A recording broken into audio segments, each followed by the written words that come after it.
Oh, hello everyone, and a very warm welcome to our advisory session webinar of payroll for 2021.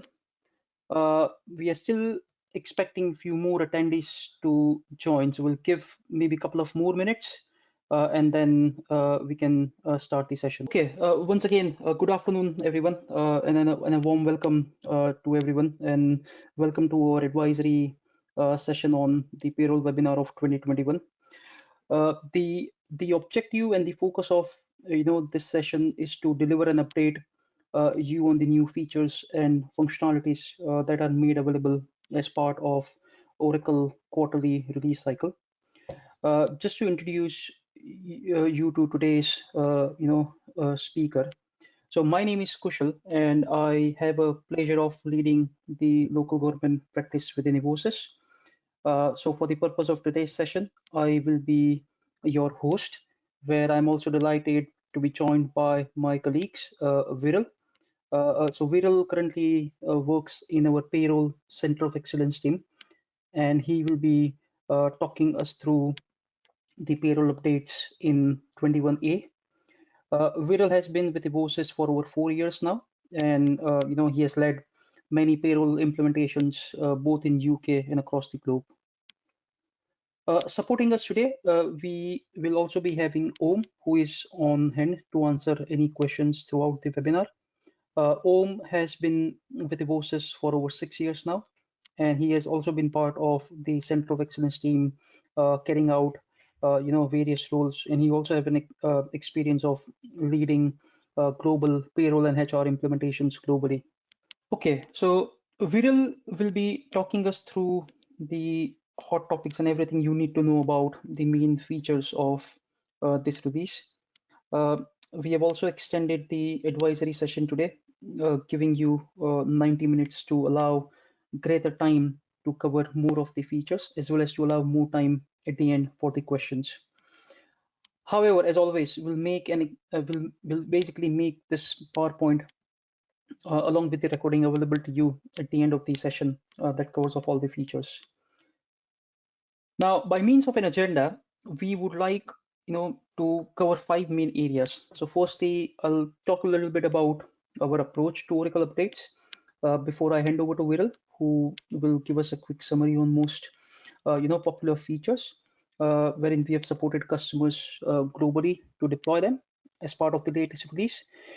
We will then move on to the analysis of the latest release, providing an insights into the new available features, as well as highlighting things to consider when deploying them. This will also cover known issues that need to be considered, and Viral will talk you through this in around 40 to 50 minutes. After his session is delivered and completed, I would like to spend a little bit of time talking to you about the role of innovative technology and how innovative technology plays an important role in complementing your investment in Oracle Cloud or Oracle Cloud technology and application. For the purpose of today's focus, I mean, we would be focusing on robotic process automation and how it can support the regression testing, as well as how it can help you in terms of automating the business process. We will leave some time at the end to cover the questions. Please do also ask any questions throughout the webinar in the chat option that you have. Also on the panel, you'll be able to see the chat menu, and you can feel free to raise questions throughout the webinar over there at any time. And Om would be trying his best to address as many questions as he can. Some of your questions may be left until Q&A section to be answered, so please do not worry if you don't see an answer straight away.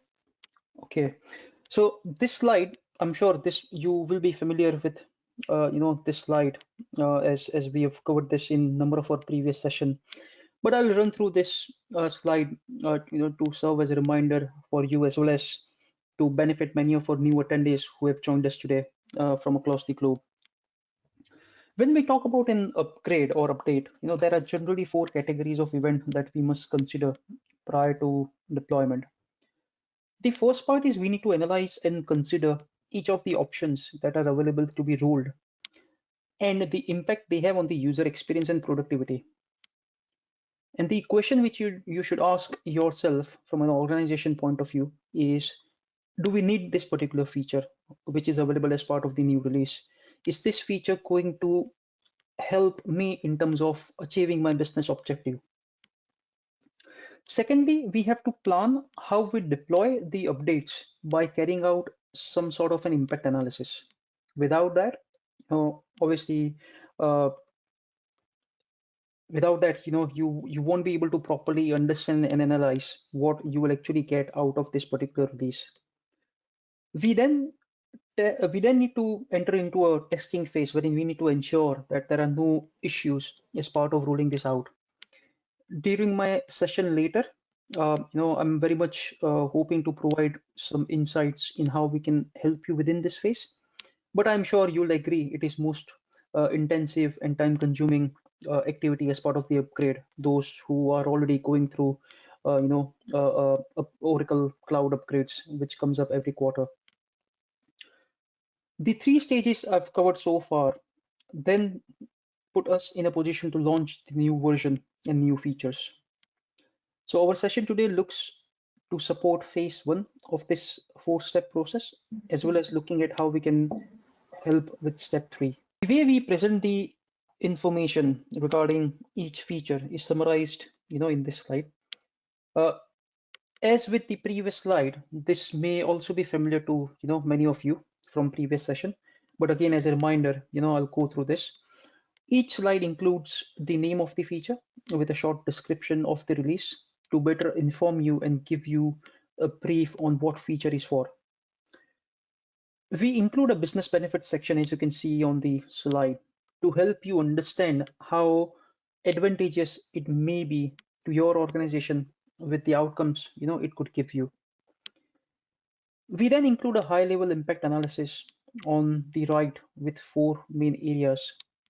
The 4 main areas which we have highlighted, and the first one is impact table. A low impact would mean no large-scale impact, so no regression testing is required, or it can be ignored. Obviously, a high impact level would mean the completely opposite. We will have to perform a regression testing. The second one is about, does the feature need to be enabled, or will it just appear post-upgrade? The third one is about configuration. Well, we highlight this too as part of our feature summary. Clearly, an update that needs configuration needs more planning time. We also include a quick win gauge, which takes into account the level of effort and time required to get the feature set up. So, Viral, before we jump into going through the 21A features, uh, it would be useful if you could provide just 5 most popular features that we have supported customers in deploying. So I'll hand over to Viral now. Hello everyone. Thanks Vishal for the quick introduction. So today we are going to look at the features on payroll. So in total we have got 28 features in 21A, out of which 20 qualify as quick wins and 8 of them are REST features, which means it requires a bit more time and effort in order to test, enable and start using those features. So quickly moving on to the quick win ones. The first one is a very useful feature for us, the payslip access. This feature allows the payroll manager to view payslips directly from the global search option. Here, as a payroll manager, you have access to view payslips of all employees, including managers. This is definitely a quick win as it provides better accessibility to payroll managers.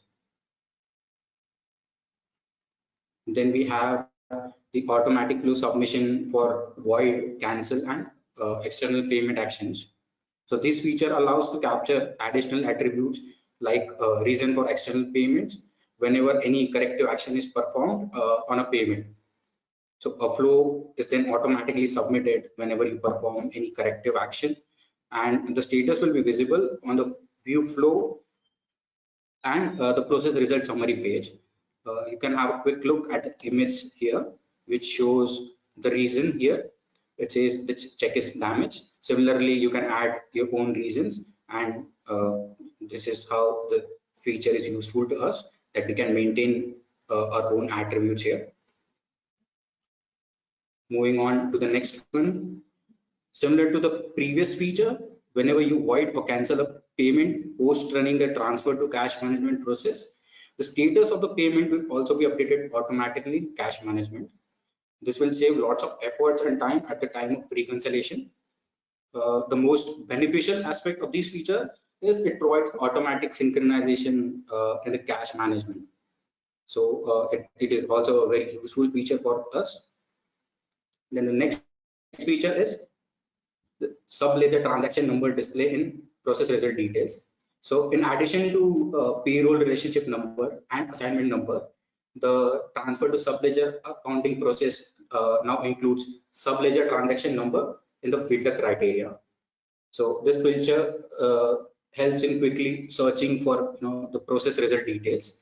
We can have a quick look in the image here. It shows the sub-ledger transaction number. You can filter out using this, using the transaction number, which will help you to easily search the process results. Then we have the payment method responsive page. As part of the mobile responsive design, the self-service and the professional EPM pages are consolidated for all the users to access the same page. You can create, edit, or view payment method details with ease in the responsive pages. You can see in the image that we have here. It says that we have default effectivity for professional users. Also, we have view prior payment method links. For the next one, we have, say, as a payroll specialist, many of us might have already come across this. So while running the payroll processes, multiple logs are usually generated after running various payroll processes. So as an enhancement, this feature displays the number of log files generated by the submitted process, which allows to quickly troubleshoot these processes. As shown in the image here, you can see that we have the number 3 here, which says that there are 3 log files clubbed together. Then we have here the bank region on payment method page. As part of the mobile responsive design, the bank account region has been added, so all the users can easily maintain bank accounts independently of the personal payment methods. You can enter the bank account details in the new bank region and associate it to a payment method. In the image, you can see that the bank accounts are maintained separately. Earlier, we could only add the bank accounts inside the personal payment methods itself. So now we have option to maintain the bank account separately. I think this will be really helpful for a lot of us. For the next one, so to limit the number of employees and elements included in the calculation, we can now use the payroll relationship group and element group parameters in the calculate partial period accrual process. Like any other payroll process, these are optional parameters. So if no value is selected, the estimates are generated for all relationships and all elements. So the image again here shows the parameters, which are the payroll relationship group and the element group. You can use this to get the appropriate results here. The next one is cost and reconcile third-party roll-up payments. The third-party payment roll-up process can now be costed and reconciled. The transfer to sub-ledger accounting, then the calculate costing of payments, and the transfer payment information to cash management processes are enhanced to support costing and reconciliation of third-party roll-up payments. Earlier, this was not supported, but with this upgrade, this is very much doable. For the next one, we have additional retroactive cases for teachers mentioned. Many of us already know that in 20B upgrade, a standard MCR report was introduced by Oracle. This feature is an enhancement to the report by adding additional retroactive cases. So, for example, when an employee has more than one contract of employment, the calculations are performed separately for each of those employments. So this is just an enhancement to the already available MCR report. Then we have reporting reference added for the court order CMSDO. You can use available identifiers such as reporting reference and unique reference to identify the employee's child maintenance service deductions and ensure error-free processing of the attachment order. Then you must, you have to enter an order reference while adding the court order of type CMSDO. You can see the field for order reference here in the image. I think this will be useful for a lot of us, specific to UK customers. The next feature is a very simple feature added to the list here. So while transferring payroll details during local and global transfer, you can include an employee's involuntary deduction card and its components. So to start the process, you just have to navigate to My Client Groups, then Show More. Under that, you will find local and global transfer. Just have to select payroll details and click Continue. So just like the previous update, this feature is also an enhancement which updates the destination federal components of the tax card details with the current ones. While transferring an employee back to the previous payroll statutory unit. This feature makes it easy to transfer employees, copying all their important data in a single streamlined process. So below are the tips and considerations. You can get more details on this from the 21A readiness document, global transfer enhancement for deferred compensation limits. The functionality for transferring employees participating in deferred compensation plan has been enhanced. The global transfer process now ensures accurate compensation limit tracking by copying the appropriate plan details from the source payroll and payroll statutory unit to the destination payroll statutory unit. Like the previous feature, this feature also makes it easy to transfer employees, copy all that important data in a single streamlined process. Again, like the previous update, by transferring payroll details during global transfer, the process also includes the person's reporting information card and its components. The benefit here remains the same.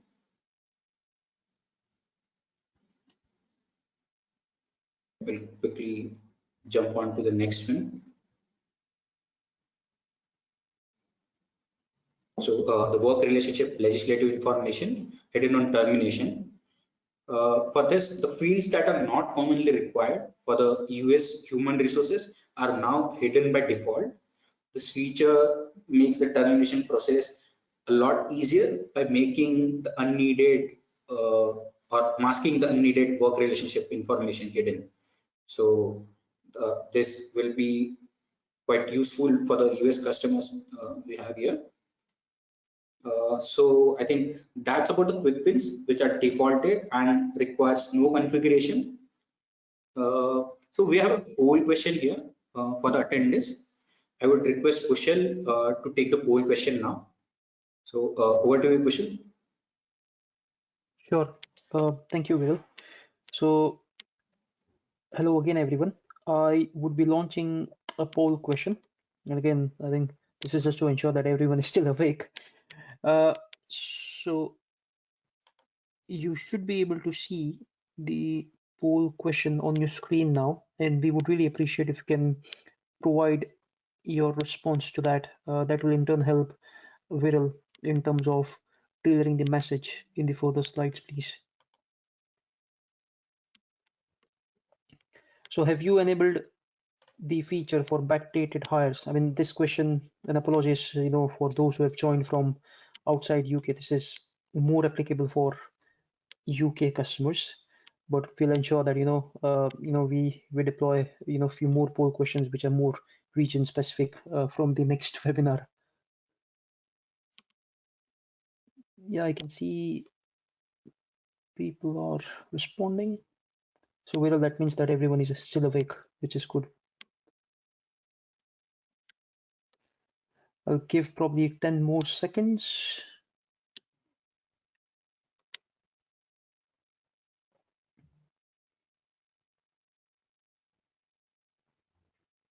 Okay, no, thank you everyone. And I'll just share the results. Okay, so 27% have replied yes, that they have enabled the feature for backdated hires, and 73% have replied no, that they have not enabled the feature of backdated hires.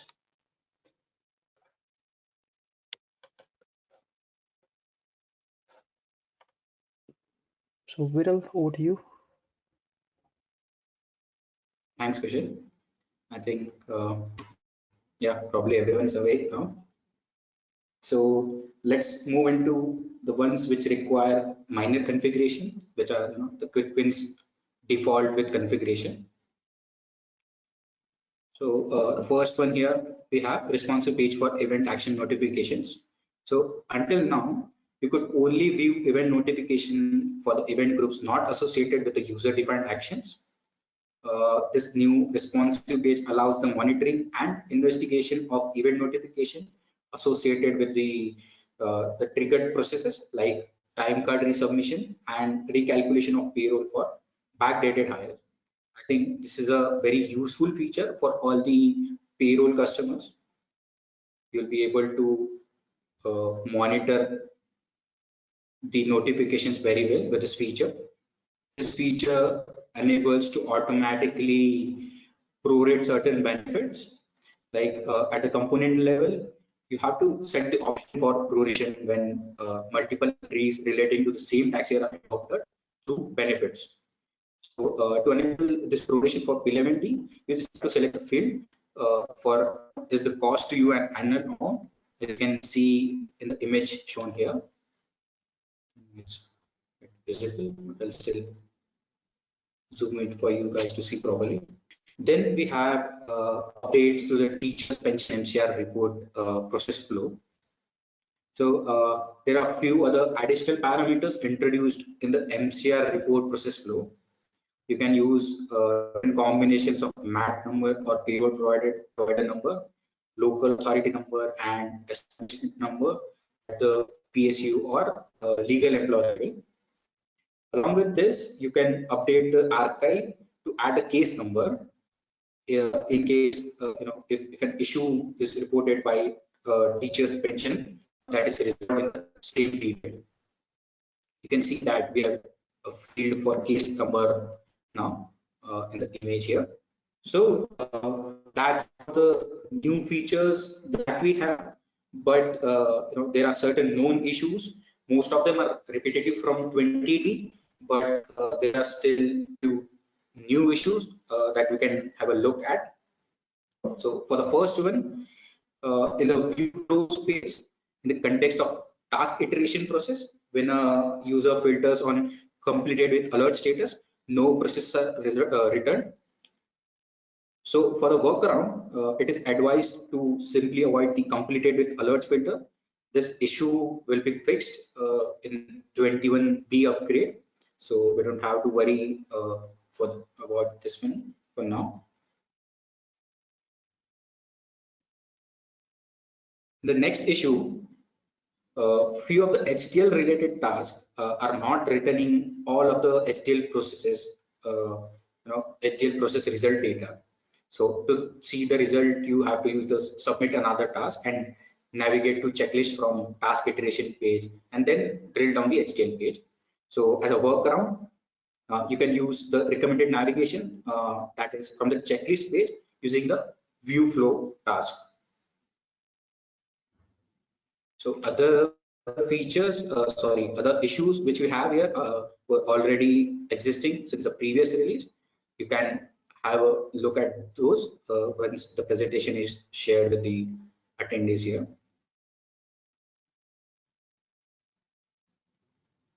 So that brings us to the end of the session.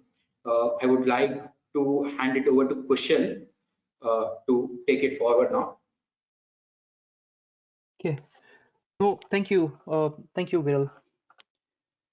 And thank you for talking us through the features. I'm sure there are things in this release that each of our attendees will look and deploy and benefit from in coming months and weeks.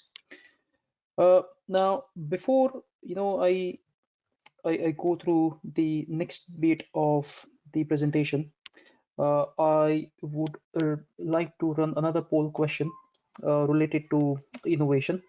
And again, I would really appreciate, if you can probably spare 30 seconds to respond to this question. So I'm launching it now, and hopefully you should be able to see it on the screen. So which of the following would you want to see in the next upgrade? The options, for you to select are analytics and thank you everyone. And I'll just share the results now.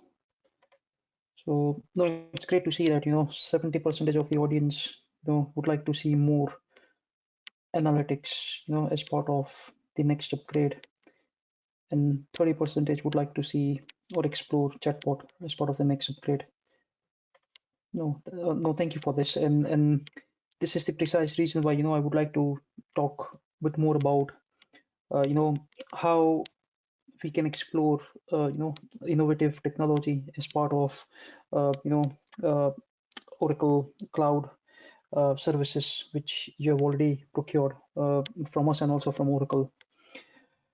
So let's now look at how other technologies can help with not only facilitating the release cycle, but also how can you drive further success from your Oracle application, in this instance, obviously from payroll perspective.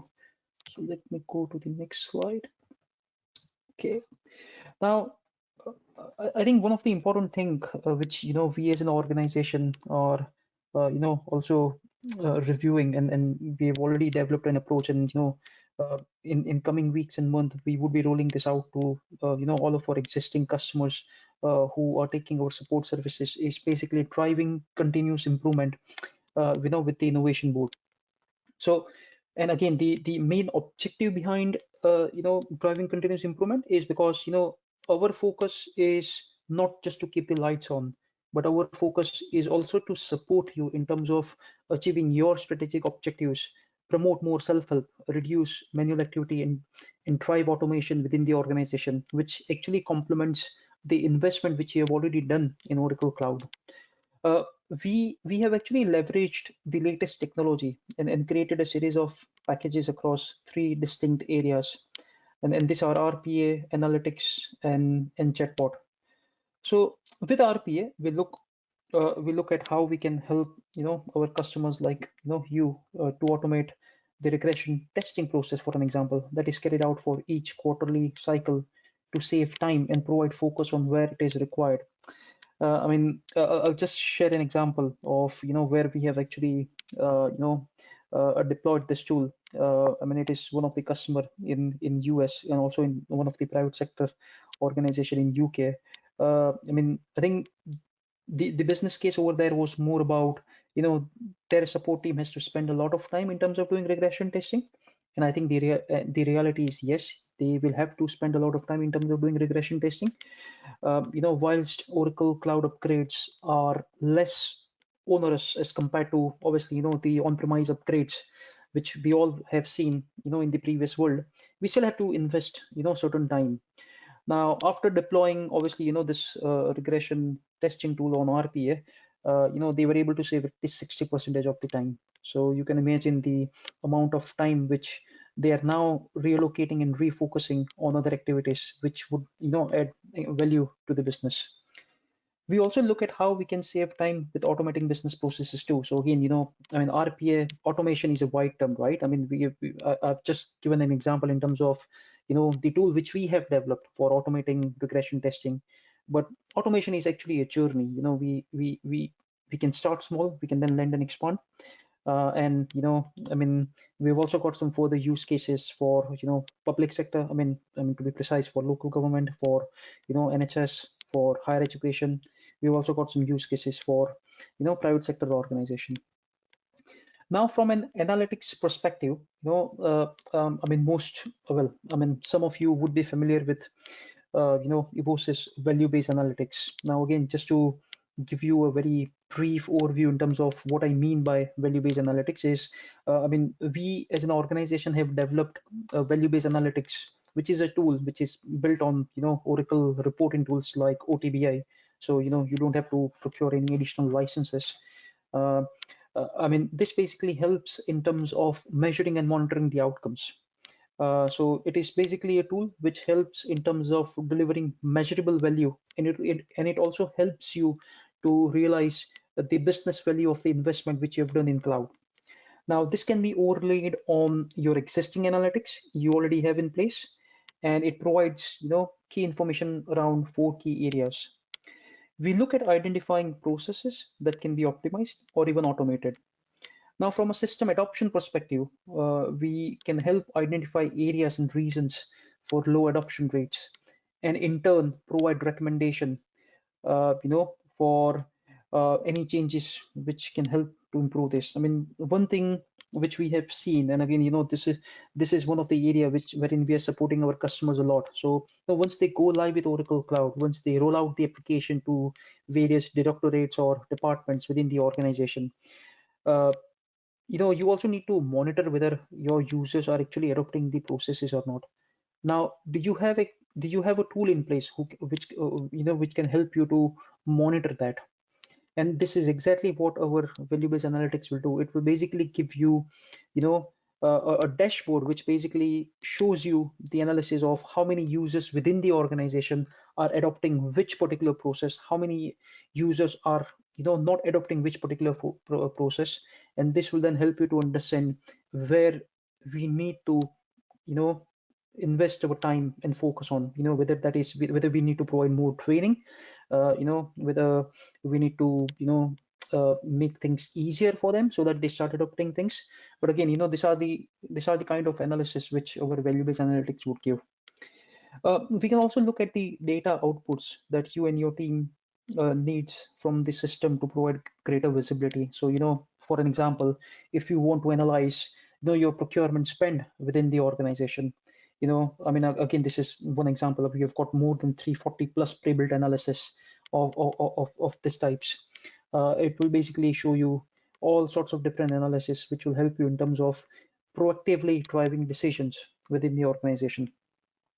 Finally, within our VBA, from analytics perspective, we also cover audit and compliance that looks at, regulations, segregation of duties, as well as ensuring compliance within the internal SLAs that may be in place. The other point to raise within analytics is, data and analytics shared across the business can lead to much better outcomes. But data is often siloed into each business unit or department in an organization. Obviously there is, some data that needs to be kept within departments, but have a think about, whether having a more holistic view of data from across the organization would help you. Perhaps those non-Oracle solutions that, you may be running within the business. We can talk about, how Oracle Analytics Cloud, for an example, and wider range of technical solutions can help from technology perspective to bring data together, but also how Evosys can, help in getting the data into Oracle Analytics as well, as how to get the most out of data. And finally, chatbots or digital assistant. Many of us, are used to dealing with the solutions, in our personal life, particularly when we are looking for help from an online retailer or, online, you know, buying an internet or anything, or utility provider. I mean, I personally, completely understand that, at times it can be frustrating, but to be fair, it's fair to say that they have come a long way in last few years in providing positive outcomes, without the need of waiting endless on the phone, for a customer service agent to pick up the phone. We are seeing more and more how businesses want to, use this internally too. Now, obviously, within the Oracle landscape, Oracle have got a digital assistant for HCM, which includes, things like how you can view your payslip, how can you raise your absence, all sorts of different things. How can you book your overtime? So, these are basically out-of-box skills within digital assistant, which you can also, explore. And I was talking about, the approach of driving continuous improvement with innovation. I think these are exactly the things which, we support you with. So how can we support you in terms of driving further automation within the organization? Uh, but they can be extended to not only improve system adoption throughout the improved user experience, but they can also help with reducing departmental overheads around answering customer or internal queries. So whilst HCM seems to be a popular to deploy them for internal purposes, they can be used in almost any departments and are often seen as an inexpensive quick win with great return on investment. uh, for today, I'm going to talk further about RPA, and we'll then look at analytics and chatbot in the next advisory sessions for 21 B or C in coming months. So RPA can be broken down here into two main areas that could benefit your regression testing as well as automate other business and transactional processing. Firstly, from a regression testing perspective, many of you on this webinar will be focused on payroll. So I've included a table or some figures as you can see on the screen. Where how many processes have we standardized using our automated regression testing tool. It is important to know that clearly if you have non-standard processes here, we would need to adapt or develop specific automated testing scripts for your specific environment. By running with this processes alone, the Center of Excellence team reported back a 20% saving on testing time as a result of using RPA between 20C to 20D. Now, this is obviously our teams, how our internal teams, are supporting our customers in terms of doing regression testing, and how we as an organization are achieving efficiency by utilizing RPA. Now this is an extremely conservative figure, from my colleagues in the Center of Excellence, and forms a base minimum that you can achieve. We do have customers that have saved nearly 60 to 70% of testing time, but it's important for us to be realistic with you, as well when we share our views. Now, time saving will be exponential, as you invest more time and energy into working with us to tailor the testing processes upfront. Nonetheless, where we did the work, this 20% was passed back to our customers, and we were able to then focus on the field processes by reviewing and resolving any config issues, or if necessary, alerting Oracle to any software related issues that needed to be fixed. The great thing about this is that it isn't just about the time it saves us and our customers. It's also about the speed in which this test or regression tests are performed. It ultimately gives us more time in that testing phase to make sure you are already or you are ready for the new release. Now, from a business process automation, this is where larger savings can be realized.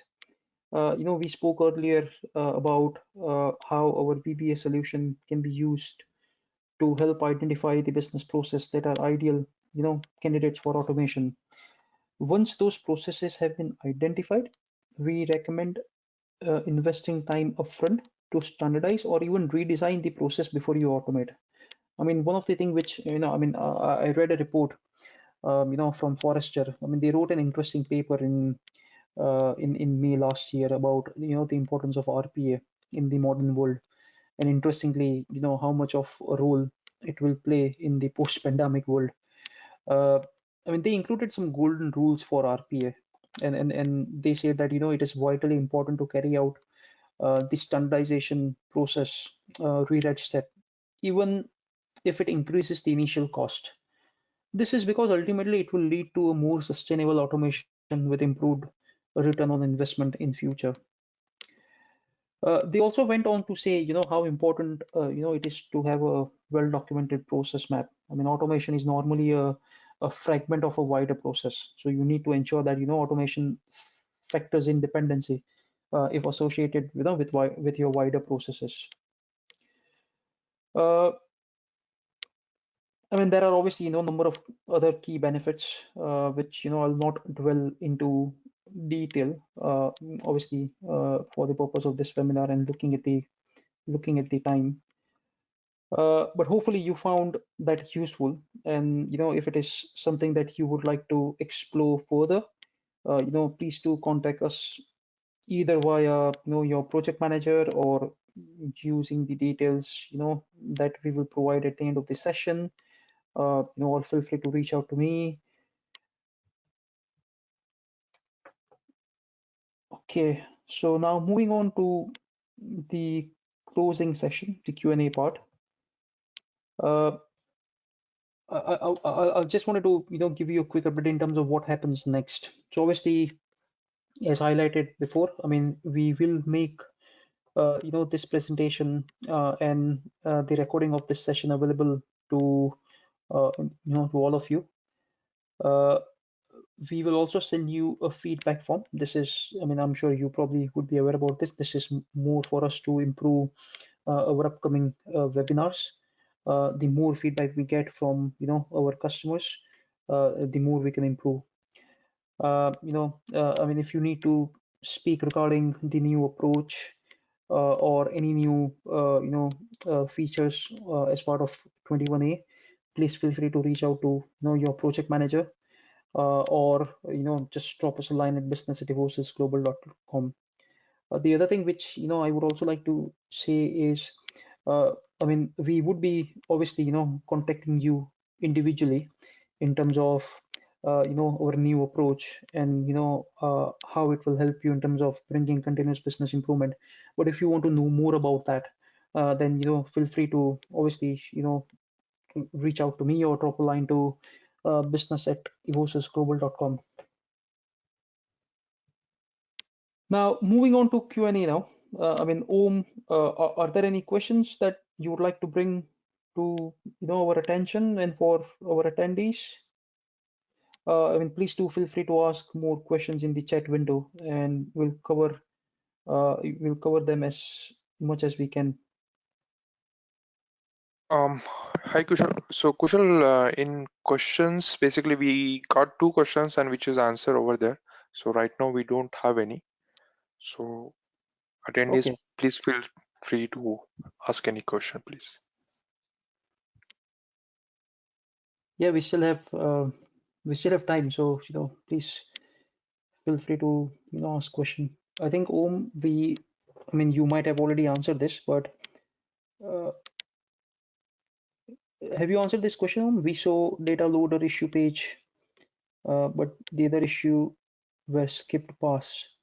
Do we have Yeah, an overview? Okay. And if you have any questions, please feel free to type in on the chat panel.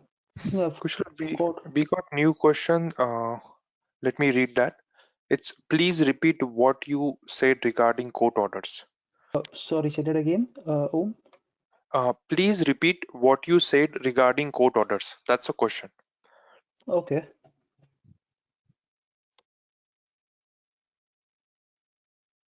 So regarding coder, I mean, obviously, Om or Viral, do you want to take this?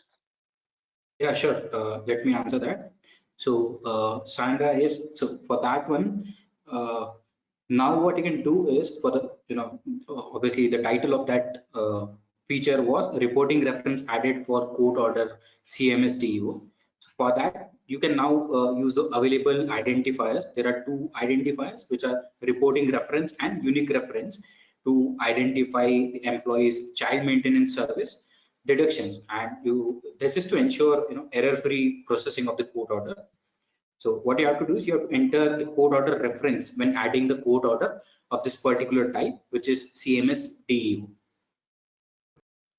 So I hope I've answered you.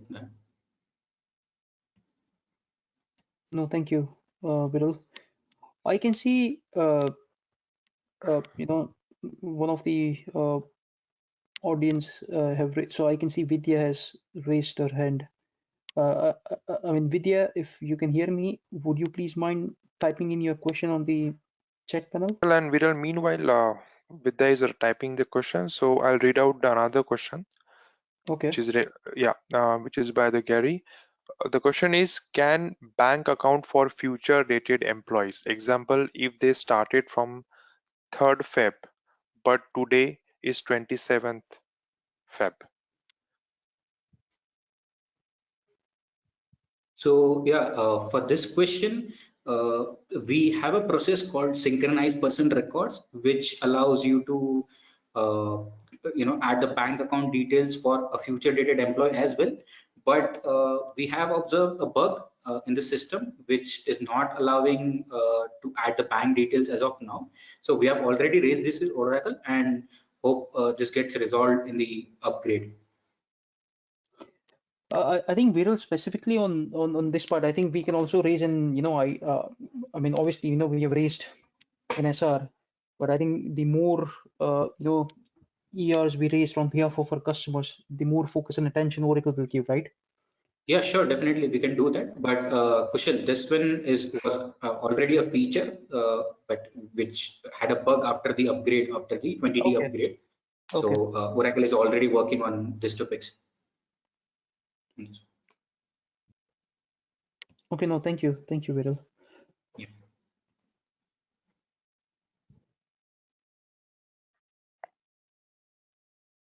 Are there any more questions, Om? No, not yet. Yeah, now we are getting a couple of questions. Let Okay. me read out that. Yeah.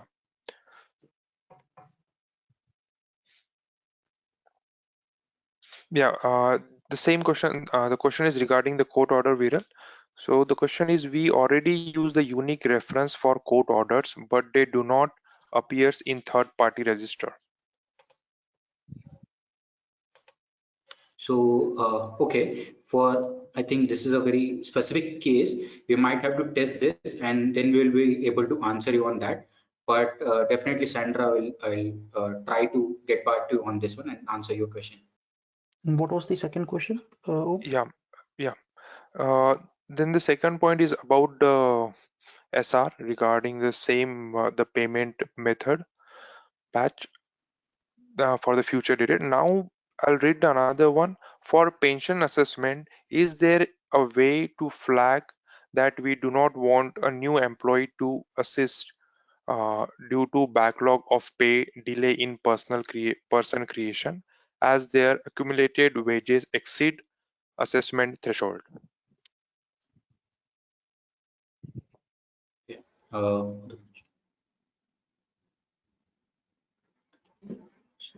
Okay, this is also one of these specific cases. I might not be able to answer it without testing it first. So I think Sam will have to wait for me to answer this. Once I test it, I'll definitely get back to you with an answer. Okay, that's the questions. I mean, Okay. No, no problem. Thank you. Thank you, Om, and thank you, Viral. If there are no more questions, then on behalf of obviously the entire Evosis team, we would like you to thank all of you for taking time out in attending today's webinar. And obviously, we will share the presentation along with the recording to you, and we'll also keep you updated about our upcoming webinars, specifically for quarterly releases from Oracle, along with the innovative technology. Yeah, once again, thank you, and stay safe, everyone.